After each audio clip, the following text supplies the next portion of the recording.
తెలుగు చిత్ర పరిశ్రమ అందించిన మణిరత్న లాంటి చిత్రాల్లో మల్లీశ్వరి చిత్రం ఒకటి.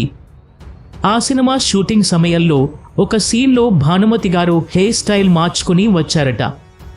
ఆ సినిమాకు దర్శకుడైన బిఎన్ రెడ్డి గారు అది చూసి, ముందు సీన్లో హెయిర్ స్టైల్ ఎలా ఉందో ఇది అలాగే ఉండాలి, ఇష్టం వచ్చినట్లు మార్చుకుంటే ఎలా అని కేకలు వేశారు.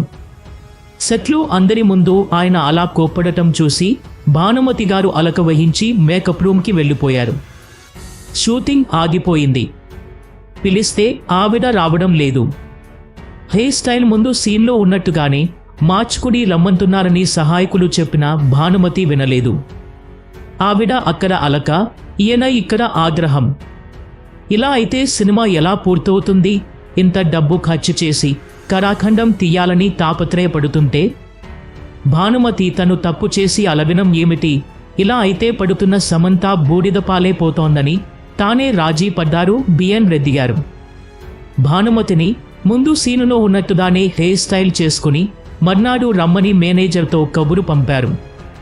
అదే విషయాన్ని మేనేజర్ వెళ్ళి చెప్పారు. అలా ఆ రోజు షూటింగ్ ఆగిపోయింది. అయితే ఇలాంటి అవస్థలు సాలూరి రాజేశ్వరరావు గారితో కూడా పడ్డారు బిఎన్ రెడ్డి గారు. ఏదైనా చెబితే అలిగి వెళ్ళిపోయేవారు. అయినా నా సినిమాకి అతనే కావాలి, అద్భుతమైన సంగీతం చేస్తారు, నేను రాజీ పడాలి, తప్పదు అనుకుంటూ రాజేశ్వరరావు ఇంటికి వెళ్ళి మంచిగా మాట్లాడి తీసుకొచ్చేవారు.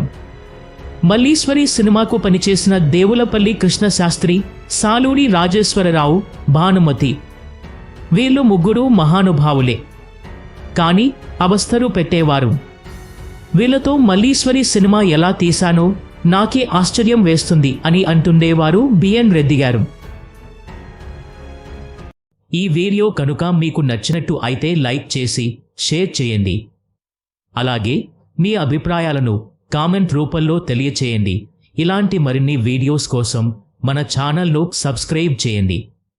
Thanks for watching.